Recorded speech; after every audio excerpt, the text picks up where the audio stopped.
Hi, gang. Hello, everyone, and welcome to the live stream kickoff for. Loosen this tie a bit.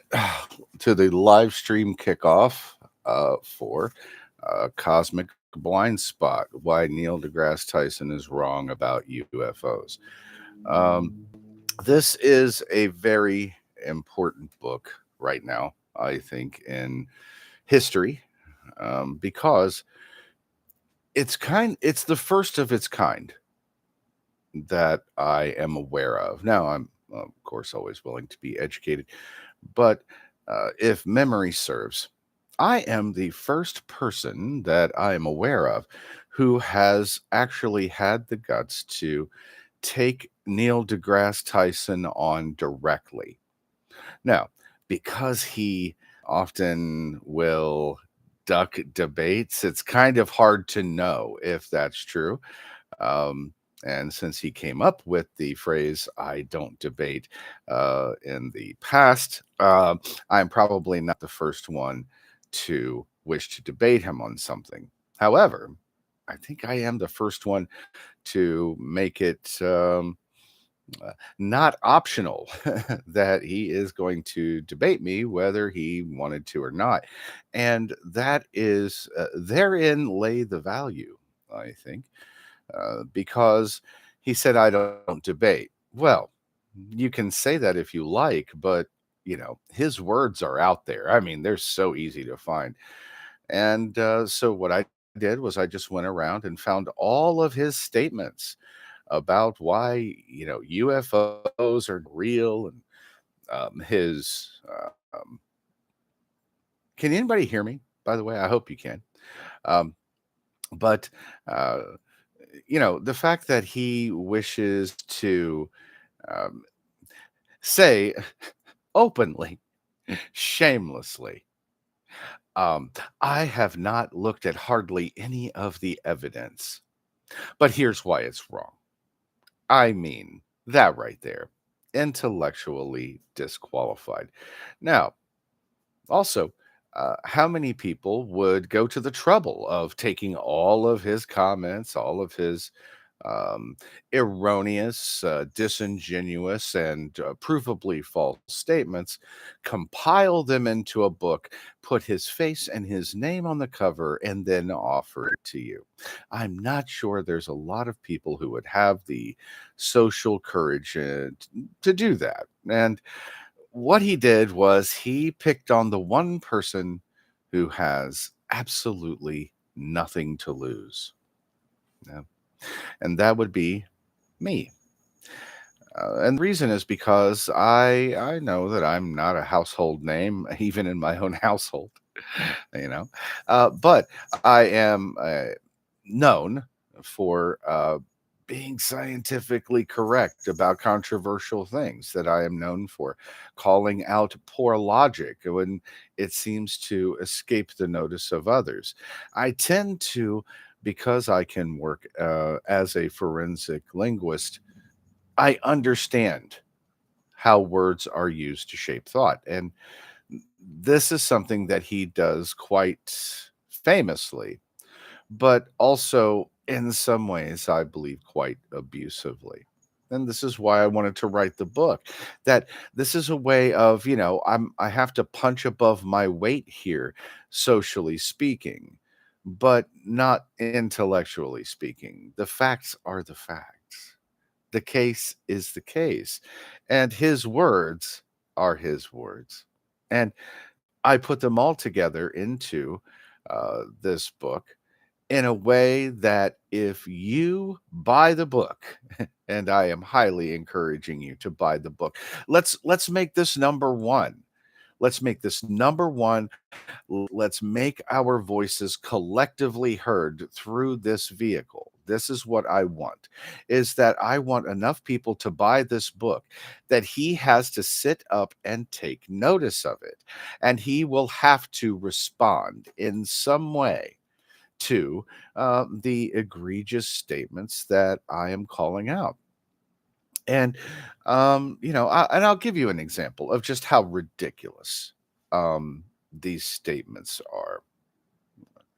It's important to understand. Okay. Um, it, it's not, people are hungry for truth right now.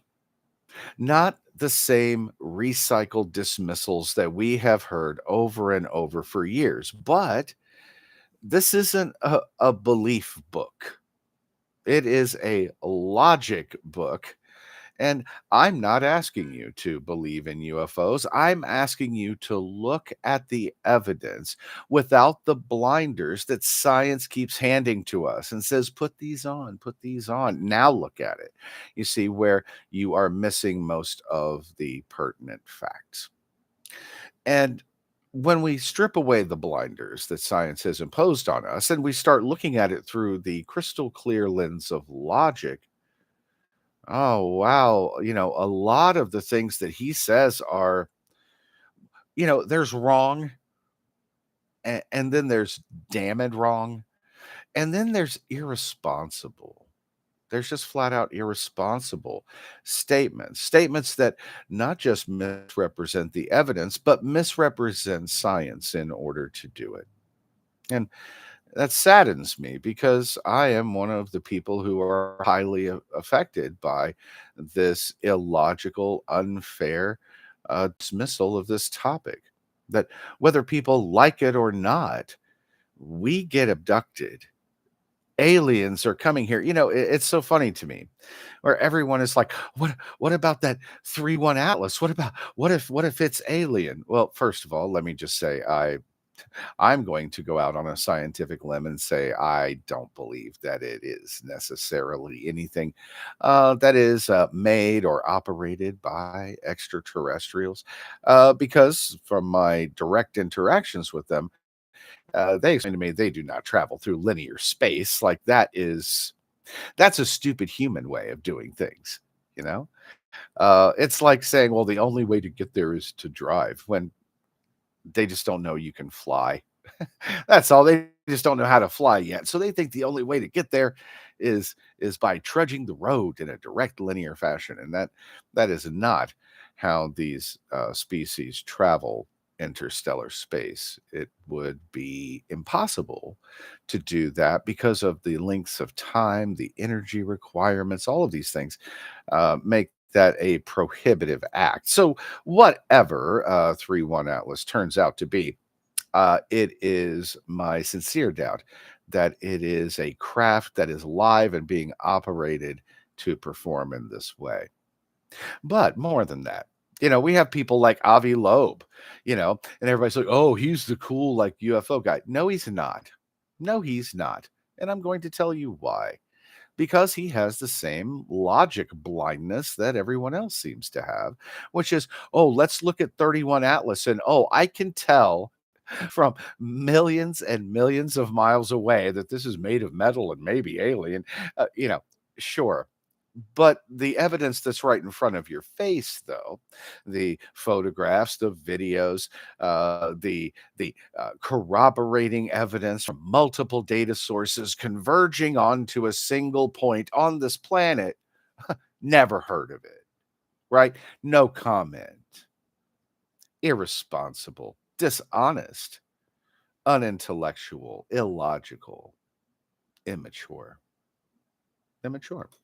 And um, so I know that there are going to be a lot of people who are going to come against this book because I'm taking on a sacred cow in the modern scientific social community. That, oh, Neil deGrasse Tyson, he's a science communicator.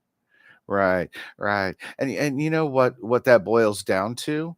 If you'd like to strip away the semantics, he's a teacher. He is telling you things that he wants you to learn, isn't he? Right. So he's saying, these are the things that I want you to learn because I'm communicating them to you. Well, if he is going to do that, then he should damn well do his homework.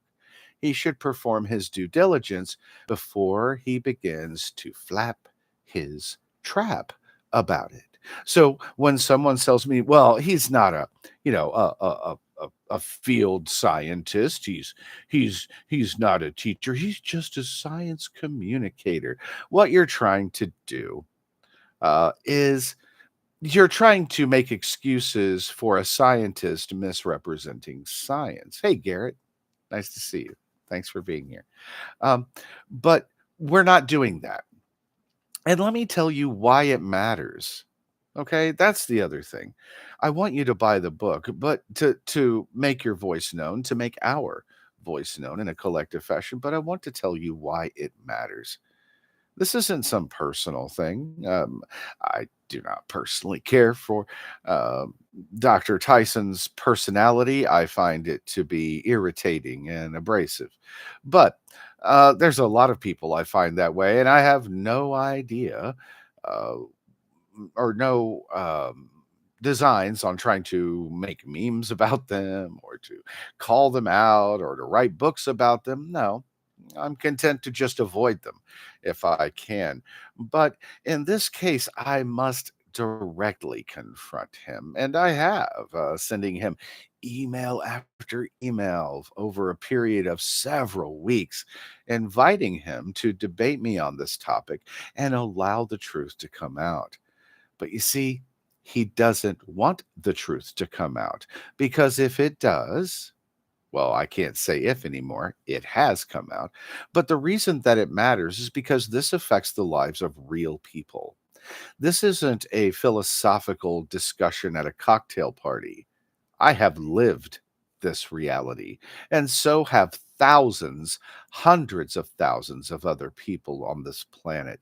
And none of us take kindly to the idea of being ridiculed about our trauma, about our abductions, about our assaults by someone as smug and smarmy and uneducated, confessingly uneducated as Dr. Neil deGrasse Tyson. This book is standing up for the little guy. This one is standing up for the people who have been marginalized for far too long. And not only have we been marginalized and mocked and ridiculed, we have been ignored as a very valuable resource in the world of extraterrestrial and UFO intelligence. If the government had a brain inside that thick skull of theirs, they would do nothing but obsess over abductees and try to learn every single little tiny thing that they possibly could because we are the only source for all of that type of information. The way that we know about what they look like, it came from people like me. The way that we know what they're doing, it came from people like me. The way that we know how they do it, it came from people like me. The fact that he has a species that he wants to try to predict how they would act, yet deny their existence is logically insane. And so I mean to correct this, and I mean to um, to recruit your help in doing so and sending a message loud and clear that cannot be ignored. Garrett, where can I find your book? Amazon. I provide links in the community section. There's a link for each one of them. I believe I've posted that a couple of times now, um, and it is available in every format. So there is the audiobook. It's an hour and a half. I did virtual voice, but I've gotten feedback that I chose a very good voice. I actually chose a good speed. It has inflections. It's very natural. It's about an hour and a half of just me raking Neil deGrasse Tyson over the coals intellectually. That there are no rebuttals that are going to come from him. He has gotten dunked on. Okay. Like I dunked on him like Dikembe Mutombo in game 7, like dunked on when it comes to science and logic because I have an advantage. One is I've actually experienced the phenomenon, so I know for a fact it's real. And two, I am one of maybe the few people in the world who seem to be able to see right through his lies and call them out correctly and leave him nowhere to logically go except to recant his statements. You see, and this is the other thing. I don't debate. I'm sorry. You don't what? You don't debate.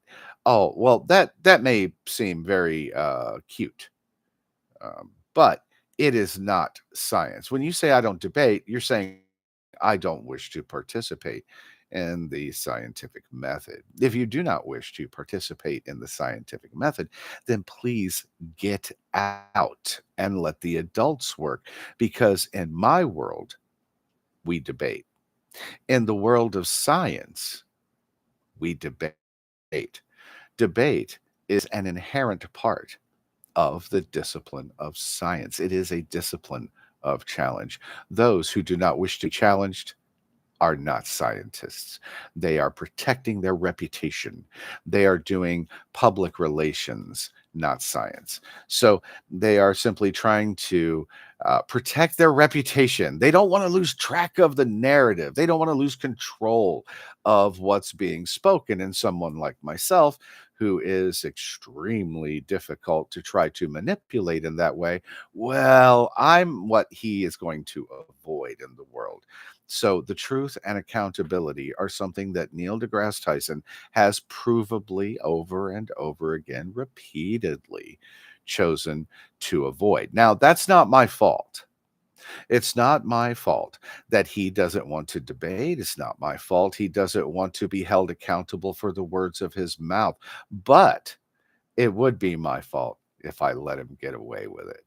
Because even though he may know, someone else said in the comment section, I think it was a shout out to IQ TV. He said, he may know more about you, more than you about other things, but on this, no. And so I appreciated that. And I would agree. I think there are topics in which he may know more than I do.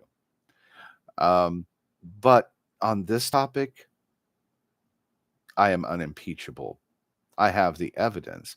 I have the studies. I have the knowledge of the history. I have the knowledge of physics and science. And also, as a forensic linguist, I know when people are trying to play words with me. And as I have often warned people who try to do so, don't don't play words with me because I can tear you apart with words. I can tear your words apart. If you're being dishonest, I can dig down and hit the dirt with it. And so this is something he uses as a tactic with many people. It is a psychological manipulation on his part where he wishes to um, bully people with his words and with his um, academic credentials, that because he has credentials, well, everything he says has the full weight of the scientific community behind it. Well, I have shredded that idea down to the nub, and there is no credibility on this subject in uh, on his behalf. And all I want you to do is just read the book for yourself. You know what I have given you? I have given you The Art of War for UFO debates. The Art of War. That this, if you have this book, you go ahead and buy it. When you buy this book, you, without any warm up, without any prep, without any practice whatsoever, can take on the world's smartest physicists and beat them in a debate. No questions asked, no sweat, no doubt. Because all of the things that they say, I tear to shreds. Like Wolverine in a Japanese house, just poking holes in everything that they say for the sake of truth, for the sake of logic, for the sake of actual scientific thought. And uh, I want to, and I'm not going to stay on here a really long time today. I'm tired. I've put out a lot of effort getting this book done, but I hope that those who haven't showed up do end up showing up later and watching it. And hopefully that you have comments or things, questions, anything like that. Um, And so I really appreciate all the help that anyone can give right now, whether it is participation. Um, I really highly encourage you to buy the book. If you buy this book, I guarantee you will not be disappointed by it, because you will hear Tyson's words and he has been nauseatingly redundant in his illogical and disingenuous dismissals of um, the UFO topic and extraterrestrials in general. But I want to give you, before I go, I want to kind of give you an angle on this. Okay. And I talk about this in the book as well. It's something I call the vampire narrative. All right. Now, imagine that I told you that vampires exist. No, really, they exist. And I'm convinced, I'm 100% convinced. Well, you'd probably have a difficult time believing me or taking me seriously, wouldn't you? And why would that be? Because there's no evidence for vampires. Oh, well, there it is. But what if that changed? Hmm? What if that changed? What if I told you I had this conversation with you and you said, "Psh, vampires?" Okay. Okay, lost boy. All right. Nosferatu, right? But what if a week later you start seeing on your Facebook feed all these people posting what they're calling vampire sightings, and their pictures, some of them are blurry, but some of them are good. You're like, wow, that looks like a vampire. And then after that, you start seeing hundreds of videos being posted of people claiming that they have had vampire sightings. And you're looking at these videos, and you're like, I mean, I see what you're talking about. But I'm not quite convinced, as Michio Kaku would say. I'm not quite convinced. Where's the evidence, right? But then after that, what if, now bear with me. Now, what if after this, well, the military starts reporting, um, we're picking up vampires on radar. We're picking them up on FLIR. We've been able to track them using GoFast. We've seen these vampires actually circle our ships flying around. They'll go into the water and come back out and circle us, and we don't seem to be able to catch them or have a defense for them. Vampires, right? People are seeing them, they're photographing them. Some people are now reporting that they're being abducted by vampires and fed on by them and then returned in the night. And they keep returning. When they're returned, they keep having these same recurring marks that happen on their bodies, the same injuries over and over. And the people who report it have pictures of vampires in the sky, evidence where the vampires have come down on the ground, and then they have the marks where the vampires have assaulted them. We have the military saying we are tracking these things and we can't catch them. Military pilots start reporting we have engaged vampires in the sky and we cannot catch them. They do things that humans can't do. How long would it take you before you strapped a garlic necklace on and started sleeping with a wooden stake in your hand at night? I don't know about you, but I don't believe in vampires. But if all of those things started converging on a single point, I'm going to tell you something. I'm going to start believing in vampires. And so should you. Because if you ignore all of that evidence, that converging data, no matter how incredible you think it is, no matter how unlikely it may seem, this is what science was made for. If it says it, it is true. And we should behave as though it is true. So I don't need you to bring me a vampire. for me to believe in one. And if there was a vampire denying scientist out there who, after all of this data, all of the witness reports, all of the people who said they've been abducted, assaulted, pictures, photographs, military, law enforcement, all of these people all are coming to the same agreement that these appear to be vampires. But there's this one vampire denying scientist out there who loves to see his face on television, and he makes a very good living by denying the existence of vampires for your psychological comfort, not for your actual safety. And he says, "Oh, come on. Everybody is just imagining things. They're making this up. Oh, it's just a blurry photo and a like a story that can't be relied on." That he reduces the evidence down to say it's nothing, when really it's quite impactful.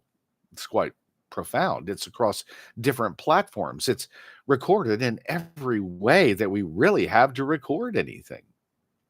And he says, "Okay, well, it's real. Then bring me a vampire. That's the only way I will believe." Wouldn't you start to think that that guy's starting to crack up a little bit, that he's crazy, or he's lying, or he's incompetent? It seems to be those are the only choices, because if you cannot look at the evidence that is in front of you and say, "Let me put these pieces together," because this doesn't, okay, so I don't believe this is true, but let me look and say, okay, these are pictures. Okay, these are videos. These people have consistent reports over time. Our law enforcement have reported engaging with them, witnessing them, photographing them. Our military has engaged them in the sky. I have personally witnessed that for myself. And we have lots of cases like the most famous one, the USS Nimitz, where Commander Colonel David Fravor engaged one of these Tic Tac UFOs in the sky. Now, is he a liar too? You're going to tell me that we're going to have an incident where uh, the Navy says, "We have this radar and it doesn't track with anything else we have. We know we have nothing else in the air. This thing is performing impossible maneuvers. It is invading our sovereign space, and we need someone to go out and engage the target." And then maybe one of the most trained military personnel in the military, a Top Gun graduate. Okay. This isn't a guy who believes in unicorns and dragons. This is a very steely eyed realist that we're dealing with. Those are the people who function the best in these environments. He doesn't want there to be UFOs. Trust me when I tell you this. He doesn't want it to be true. But he goes out and he says, "Okay, well, we have the radar returns. We're going to track this on FLIR. It has a heat signature. It has no known means of propulsion. It does not correspond to anything made on this planet or the science that could make it. I engaged it militarily up close, saw it with my own eyes, and witnessed it perform things that even a Top Gun graduate in our absolute best technology cannot even touch." Neil deGrasse Tyson wants to tell you that that guy's an idiot, that the radar is drunk, that the FLIR is broken, that it is a human error upon human error upon human error. Hmm. I have to tell you, if I have to judge whether it is the incompetence of the entire United States military, one of its commanders and a Top Gun graduate who actually brave the hazard and go out to confront these things, and they come back and tell me the story, or judge the incompetence of a guy whose main area of research right now is the cheese plate in the green room of the Tonight Show, I think I know where that incompetence belongs. And so it is just simply time that someone got put in their place because he is trying to score points at the expense of people who are actual experiencers, actual survivors, and actual victims of this continuing phenomenon. And the reason that it keeps continuing is because people like him keep denying its very existence, in a way, aiding and abetting this activity that victimizes people like me. And I've had enough. I've had enough of the arrogance, of the smugness, of the cowardice, of the intellectual incompetence and dishonesty that has been used by science in order to brush us aside. And I say to you, no longer, no longer. Pick up this book. I dare you to buy this book and engage any physicist, any scientist on this topic. And when they give you that illogical dismissal, just open to, page 41 and just read my words to them. They will scatter like roaches when the lights come on because they will have no answer for you. They will say, "Oh no, they know." Squee, and they have to run off into the darkness because there is no truth in these dismissals. It is poor logic. It is misrepresentational of science itself. They have to misrepresent science.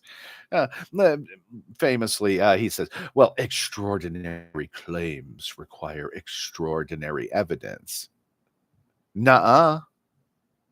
Your rebuttal should be, nuh-uh, and you can quote me because that isn't how science works.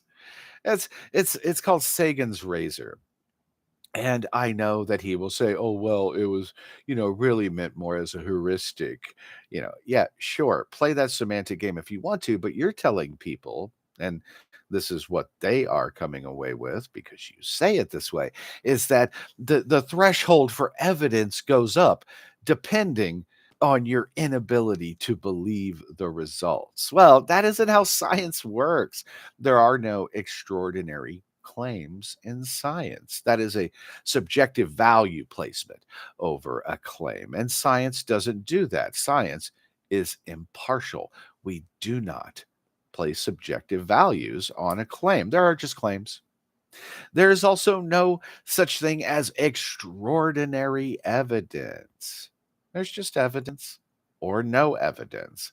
And in this book, I feature a new kind of thought that I call Poole's razor, which is not one single statement, but rather a way of cutting through the BS with cold, clear, unimpeachable logic.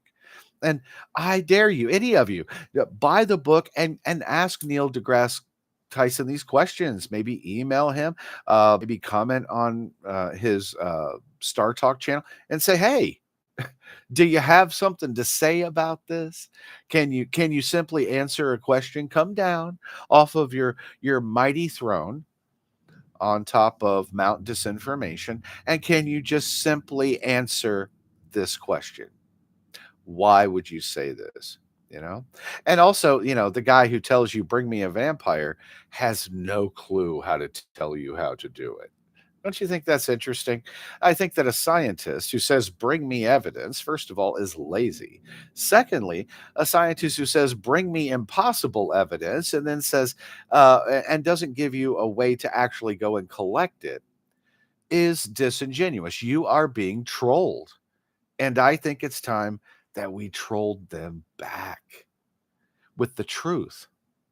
That's the difference. That we're trolling him back with the truth. And anyone who isn't interested in the truth, at this point, they're the enemy.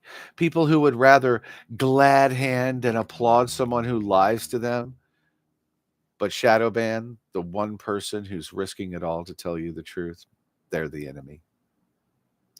And It's time to stand up to the enemy once and for all and put them in their place and say, we demand with one voice to be heard. We demand, I'm not asking you, I demand you believe me because it is true and we have the evidence that says so. And they do not get to wiggle out of, you know, being accountable. They do not get to play word games and escape accountability. I've built the trap and he's already in it. And it makes me sad to have to do that. Science is not the greatest authority in the world anymore. It used to be. There was a time when science had humility and they would say, this is what we know for now.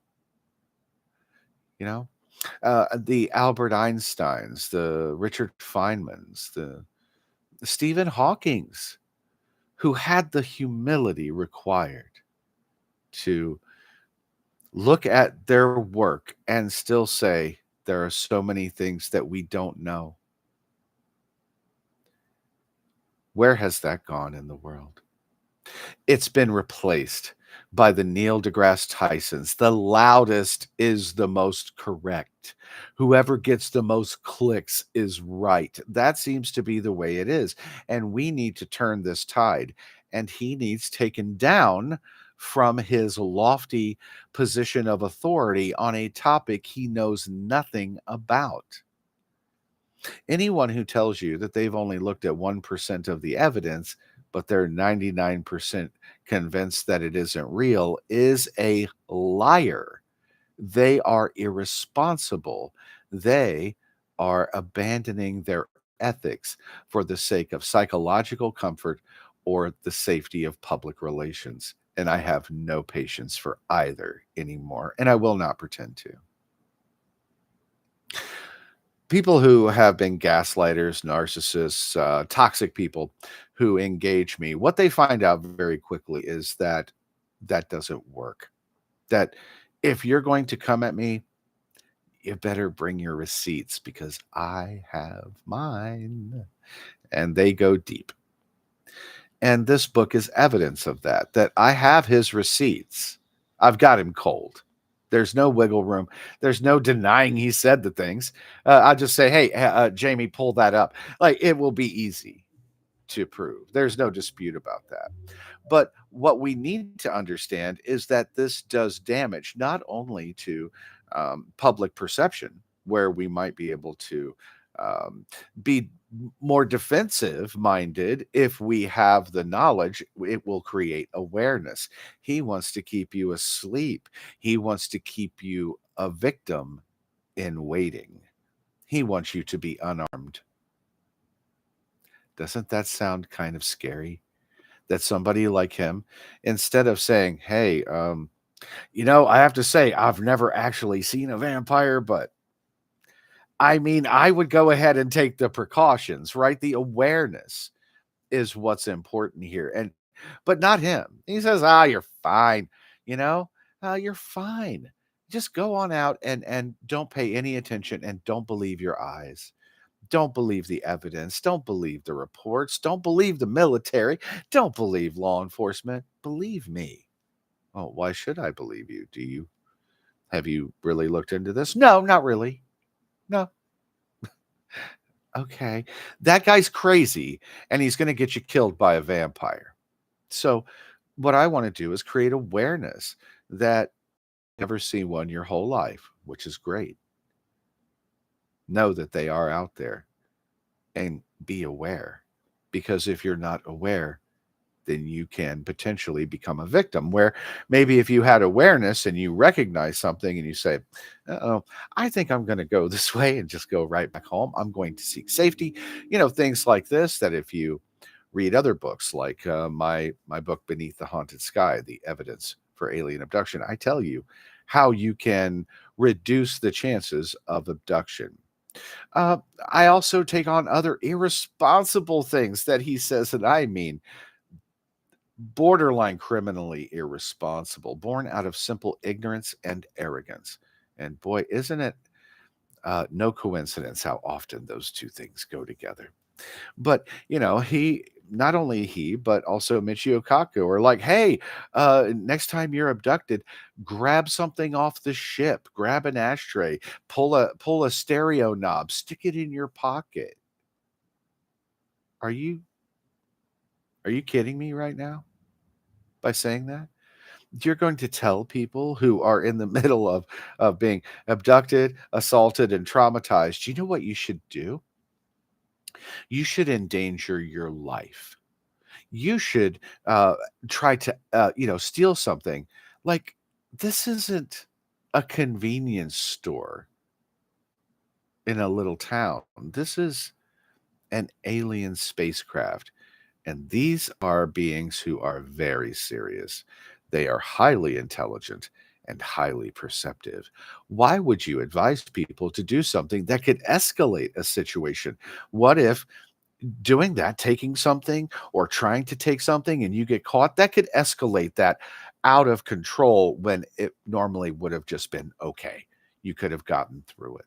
What if what you grab is dangerous? Not only to you, but to other humans. What if it is? What if it contains bacterial contagion or pathogens? What if it's radioactive? What if it is dangerous in some way that we really can't even fathom yet? We do not. And I want to repeat this just for the cheap seats out there. If you are ever experiencing an abduction, do nothing. Do you understand me? Do nothing. Do not listen to them. Do not grab anything. Don't stick anything in your pocket. Don't try to be aggressive in any way. Do everything you can to stay still, to stay calm, and survive first. That's all that matters, is that you survive the experience. And we don't do that by just grabbing random stuff and cramming it in our pocket to satisfy the unreasonable evidentiary demands of a demented astrophysicist. Do not do that. Take it from someone who knows. And so these are the types of things that I address in the book.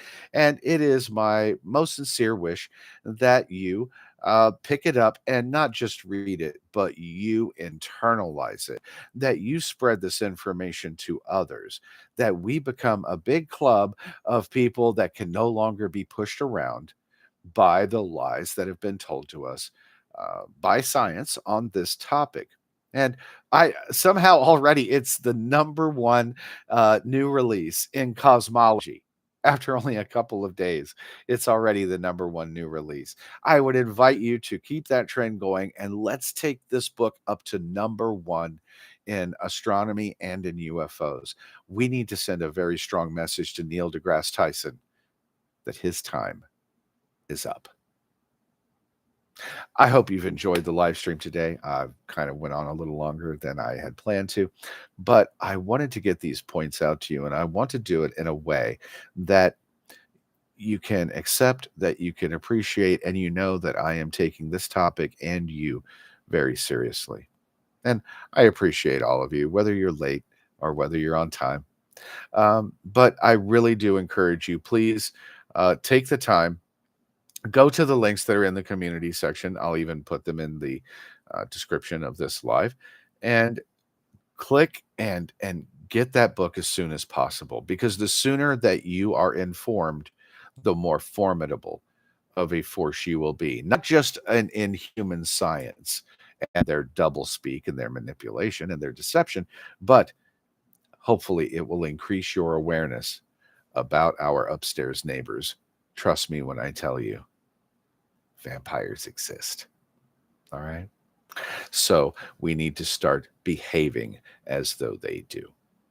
And of course, by vampires, I mean aliens. But yes, to follow that to its conclusion, aliens do exist.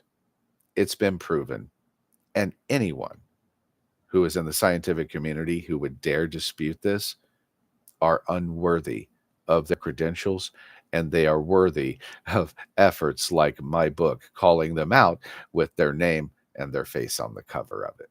So, thank you very much for your time, for your consideration, and for your support of this new project, Cosmic Blind Spot: Why Neil deGrasse Tyson is Wrong About UFOs. I'll see you soon.